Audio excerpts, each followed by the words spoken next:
in the past, okay, I'll take you back. So when you're at school, you know, you were rewarded for having the right answers, to any questions.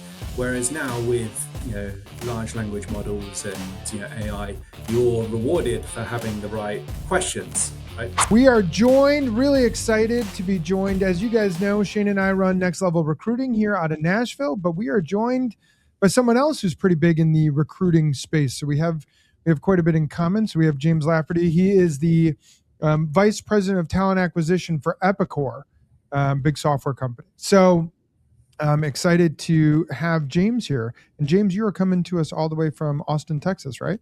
That's right. Yeah, I don't have the Texan accent, but I am located in Austin, Texas. Yeah, clearly you did not grow up there. I think you can tell. So tell us a little bit about what you're doing today. So we'll start with today, and then we'll work backwards and go, how'd you get there? But what do you do at Epicor? What's Epicor doing, etc.? Okay, so Epicor are a ERP software company, headquartered in Austin, Texas, but we've got offices in 30 different countries, 5,000 people, and so I oversee the global recruiting talent acquisition team, which includes contingent hiring, global mobility, talent branding, TA operations, and all the good things that come with that. So everything from interns, early career, through to the executive hiring. That's what me and my teams cover. And how did you get there? So obviously, now you've got this. You run, you are the gatekeeper for Epicor. So if I'm like, hey, I really, really want to work for Epicor, it's like, well, you better run it by James first, because he gets to say yes or no if you get through the door. How did you get to that spot? You make it sound like I've got one of those, one of those after every hire. It's not the case. But my background, as you can tell from the accent, I'm originally from the UK, and I worked for a couple of different staffing companies, tech staffing predominantly. And my previous company is called Austin Fraser. They've now been acquired. But I moved, I was working and running our UK teams for direct hire, and loved it. It was great. We had offices in throughout Europe, and they wanted to open up in America. And the CEO asked if I'd be interested, and I said, depending where, yes. So fast forward, I 10 years ago moved to Austin. Came in at a really good time in Austin because it was just sort of up and coming, and it was before a lot of the big tech companies were here. So set up a staffing firm here where in Austin, then we grew and opened up in Dallas and Denver, and worked with tech companies in those cities. So I worked with hundreds, if not thousands, of different companies on their tech hiring, from small startups through to some larger enterprise Fortune 500 companies. And I'd seen recruitment done really well, and I'd seen recruitment done really poorly. And I thought, what about if I took all the best bits and took from all these companies and applied them to one company? And I was interested in seeing how that would play out. So I was with Austin Fraser for 10 and a half years. And like a lot of people, during 2021, I was questioning what do I want to do next. So I joined Epicor in September 2021, which was the middle of the Great Resignation. So a great time to kind of get stuck in. Yeah. So one of the things that you mentioned is you saw the good bits of recruiting and you saw some of the bad bits of recruiting, and you're like, well, how about I take the best of that and then bring that in-house? I'd be curious as to what would you define as the really, really good bits, and then what would you define as the things that aren't so great, that whether it's internal or external recruiters end up doing? Yeah, so some of the best ones where you start off with clarity, right? So you start off with what is it you're trying to hire and why? What is the impact to the business? And then designing a process for interview process for who needs to be involved, who's a decision maker, and designing for speed and hiring for quality. That's so the best bits of people, you go, I know what I want, and I know who needs to be involved in the process, and how quickly can we get people through the process, providing a great candidate experience where you're because it's a two-way thing, right? The company make the decision, yes, you're the person, but the candidate needs to want to join them. So designing that process. Where I've seen it not work, or companies fall short, is where maybe that you've got a handful of people who are involved in a hiring process, and everyone's looking at this job that they're hiring for slightly differently. So everyone's testing on different things. No one can align. It means that no candidate ticks every single box, or no one knows really what part they have to play during the interview process. That's some of the things that I've seen that haven't worked well. Another one is where maybe hiring managers are not thinking about attracting the candidate. So it's asking all the questions and not actually finding out from the candidate what is important to them. And because you want someone not is just going to come in for a short time, but someone who can hit the ground learning, right? So come in and make an impact over a longer period. And I'm assuming you saw some of this because you were in an agency like Next Level, and you're working with these outside companies, and they're saying to you, hey, I want an ML engineer. This is what that person's going to do. And you would send them really good candidates, but then they would say, well, the second interview, this person didn't like them. And you're like, well, but why was that person even involved in the interview process? And then the next candidate you send, there's a third person in the interview process that wasn't there when the original interview process got defined. And then the next candidate gets bounced for the total opposite reason that the first person did. And you're like, at some point, I've been bringing you candidates, but maybe you don't know what you want. Is that where you got a lot of it? Was outside handing them people and hearing it? It's a little, the Goldilocks, it's the porridge too hot, too cold, just right. So you have that as one where no one can really agree on what they're actually looking for. Or I have seen it in the past, which is pretty much, when you're working on the agency side, you're thinking, how did we get away with that? Where, there might be 2 or 3 stages. And then you speak to the candidate after each interview, and you're like, oh, what did you talk about? And they went through my resume. I was like, oh, okay. And then the next interview, okay, what did you talk about? And they went, oh, this person also went through my resume. And then this 3 stages of the interview, and each interviewer has just talked about this person's resume, which means by the time they're come into an offer, that person is really good about talking about themselves. But I don't know if they've qualified, if this person can actually do the job. Yeah. Or the company hasn't spent enough time selling the job, right? Because like you said, it's a two-way street. So they're finding out everything about the resume, but they haven't explained what the role is going to be, the impact of the role.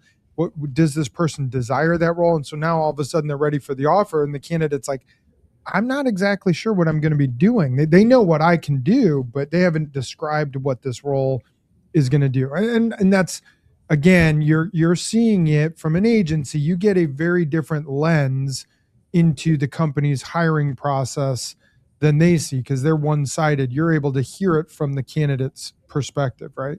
Exactly. You sometimes see it with companies when, depending on the market conditions, are there, is it job heavy, right? So we think about, the Great Resignation and things like that. Maybe people were like, I don't want to say desperate, but I just need to hire people because I'm losing people quicker than we can gain. So maybe the interviews look different to then, fast forward a few years when, a lot of big tech companies are laying people off. Then, if you are working for a company with lots of jobs, then there's a little bit more, I'm going to interview a few more people to find, because I can. It's like speed kind of goes out the window, more focus on quality. So the market conditions definitely impact that as well. Yeah. Oh, and I guess we lost Shane's camera. That's actually a good thing. That makes this a much more beautiful conversation, just James and I. I'm sure we'll probably lose my camera here in a second. That would be awesome. So James, when do you feel it's most appropriate? Because you're talking about market and everything else. When do you feel it's most appropriate for a company like you guys to use agencies? When do agencies, because you've been on both sides, you're internal now, you've been on the agency side. When do you think a company really needs to explore using an agency either on the contracting side or on the direct hire side, which is what you said you did? Yeah, so I think that having sort of trusted agencies that you work with that aren't just there to fill a job, but to solve a business challenge.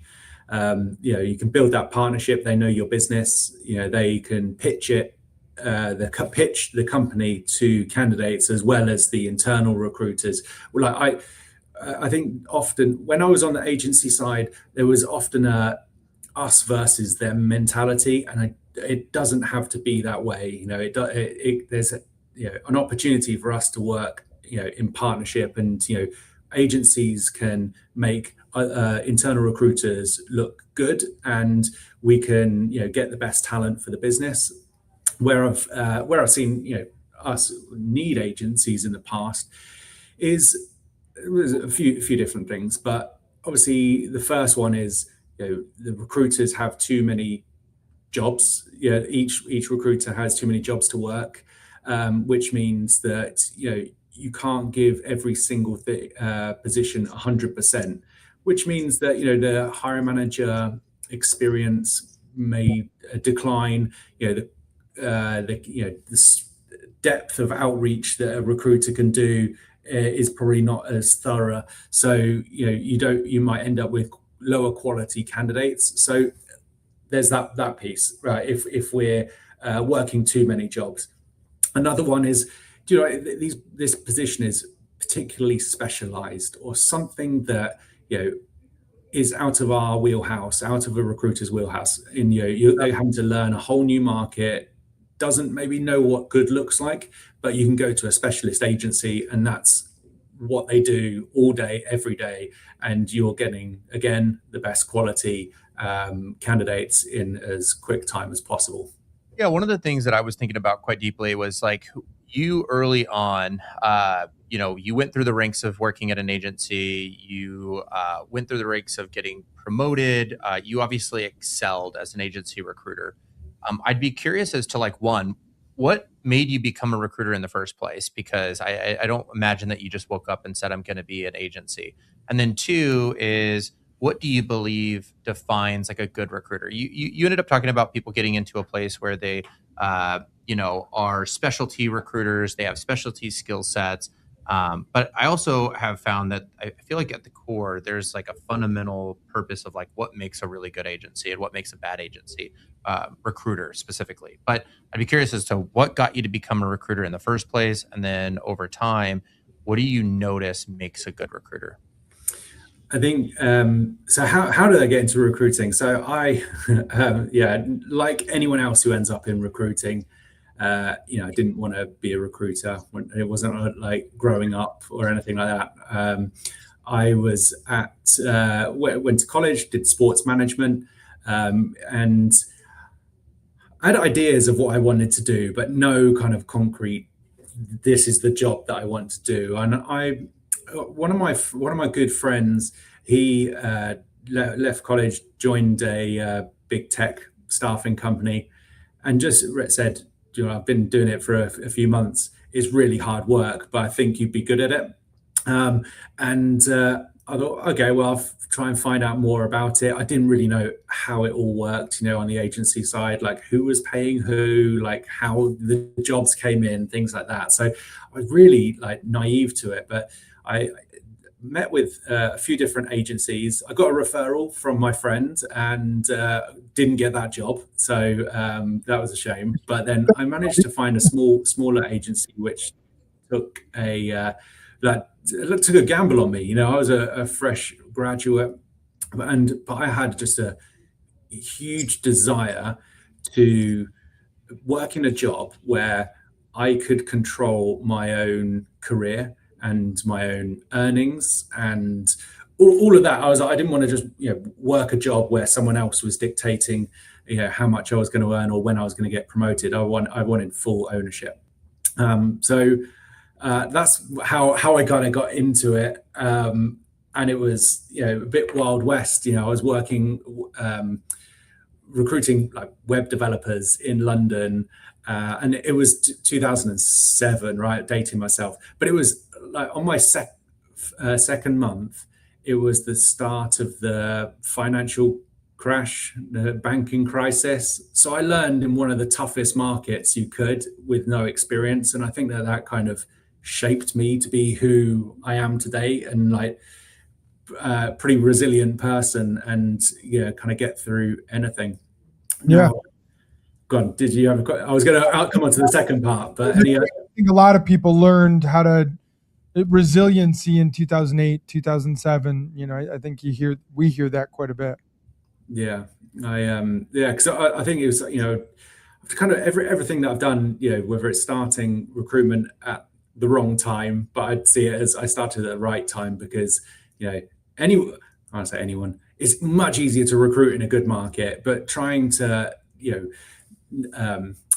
get customers or clients when no one's hiring, really puts you through it, because you're like, well, is it the market? Is it me? You start questioning yourself. And I think you don't get judged when things are going well. You get judged on how you handle adversity. And there's times when you're like thinking about maybe like, is this the right career for me? But stuck at it. And I think that what the discipline that I learned from then has kind of set me up for the rest of my career. Because I think I wanted to make a system that worked and it was repeatable. So it wasn't just I'm going to call people and hope someone is hiring, but I had routines that I would follow for my business development. And in any downturn or any down market, someone is always up, right? And one of my first customers was during that time was a debt collection agency who needed to hire a ton of developers. And I thought, well, this is interesting. I'm going to phone all these other debt collection companies. And I was then basically recruiting developers for debt collection companies, and that set me off pretty well. All right. Yeah. So again, in 27, you're finding, like you said, even in a down market, somebody is up. I think to me, that's such a good story, right? It's that idea that like, it's easy to go cry and go, well, it's 2007, no one's hiring. Well, someone is hiring, right? Less than maybe in 2005, but someone is hiring. And so it's a matter of finding the someone that is hiring.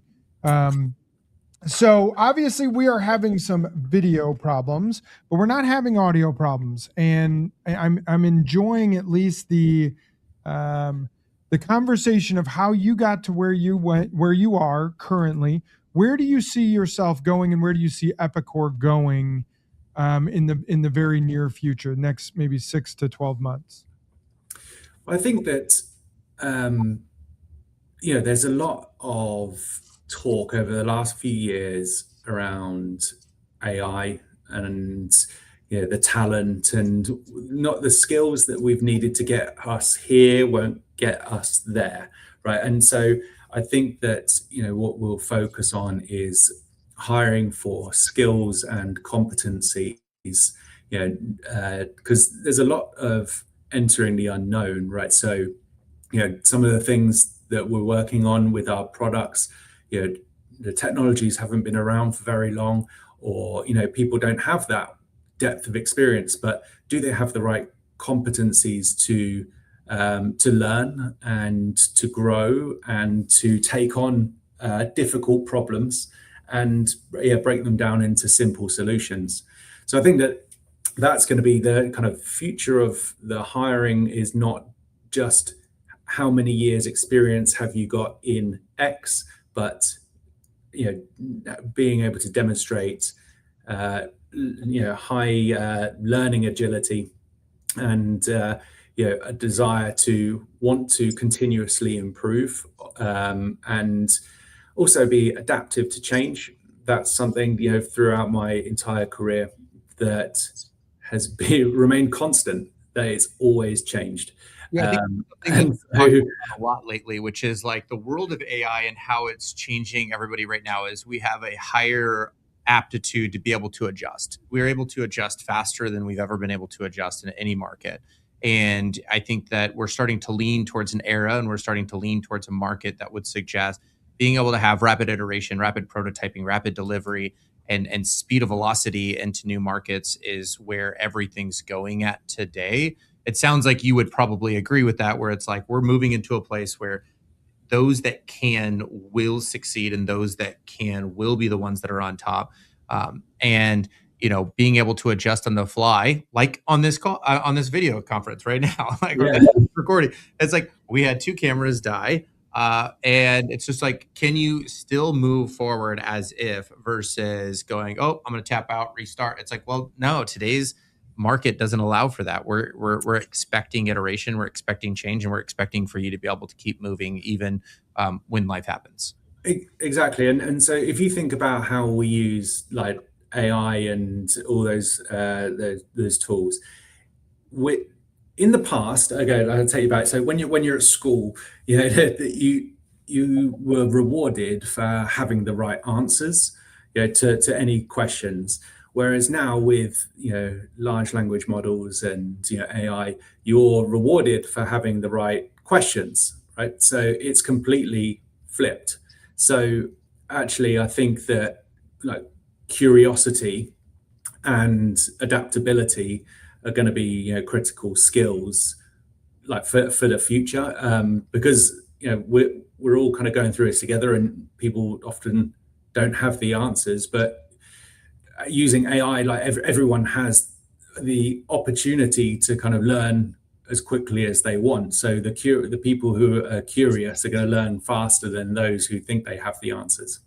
Yeah. How do you think recruiting has changed? I mean, we've only got like a couple of adjustments in, right? Where we've got last year versus this year, or last year versus 3 years ago. How do you think that just the hiring pool has changed over time? Well, I think okay. So I think that going back, so prior 2020, companies were predominantly in office. They would have you'd be in 5 days a week, and so that meant that me as a candidate, I would drop a pin on a map, draw a radius of whatever 15 miles or an hour drive, and go, these are the companies that I can work for. And that meant that I had a limited opportunity in my career, or the companies that I could work for. And it meant that and then so fast forward past 2020, when a lot of people were working remote, and some people have never been back, not been back to the office since, or now there's more of a hybrid flexibility. It just means that the radius and the opportunities are either global, national, however you look at it. So companies are having to do a lot more on employer branding. And that doesn't mean just having good Glassdoor reviews. It means authenticity and transparency. No company is perfect, so we'll tell you all the good and the bad. And then candidates have more of an opportunity to make their mind up on what's right for them. So I think that's how recruitment's changed. It's kind of blown the walls off that, like the types of companies that you can work for. Yeah, I think that makes a lot of sense. Obviously, I actually had a long discussion about in-office, remote, hybrid. Where's that headed? My personal belief, actually, this was like 5 years ago, one of our first podcasts, we talked about it when it was like 2021. It was very fresh. I do think we're seeing still a push back to more in-office, or at least hybrid type setting. But I do think you're going to see, like you said, there's more opportunity than just what is the 30-minute radius to your house. Yeah. Which your house is in Austin. So let's ask you a question. Okay. If we were to go to Austin, what is the number one thing we have to do? We're going to come visit you, James. What are we going to go do in Austin? Well, we'll have to get some Texas barbecue for sure. Okay. And then, so my favorite things to do, my favorite things to do, right? Apart from golf, golf is my number one, right? If you're golfers, then great. But there you can go and if it's a summer's day, go and float the river. You basically sit on a tube, go down the river. It's super fun in like little towns nearby. Do that. There's great live music as well. You walk down some of the bars downtown or around town. There's always some up and coming singer, and it's warm weather, cold beers.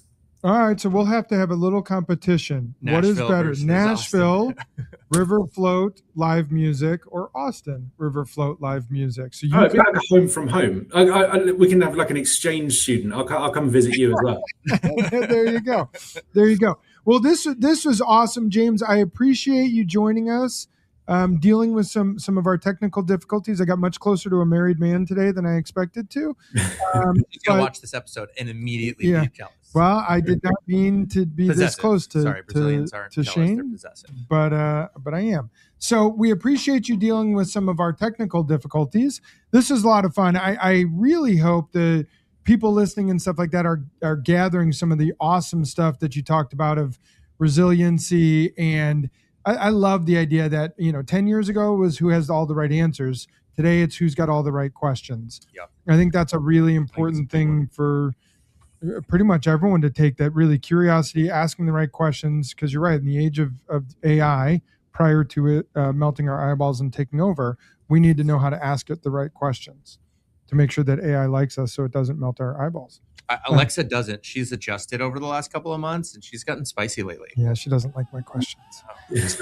James, thank you so much. Again, James, Vice President of Talent Acquisition at Epicor. Thank you for joining us. We wish this year to be an awesome one, 2026, to kick some butt for Epicor and for you specifically down there in Austin. So thank you so much for joining us. Everyone else, like, share, comment. Don't comment on the whole camera thing. That we all know it was not ideal. I'm covering my chin for a reason, guys. It's not ideal. Angle. I don't have double chin, 3 chins. I've got just a camera chin. So thank you, everyone, and we will see you soon. Goodbye. Thank you.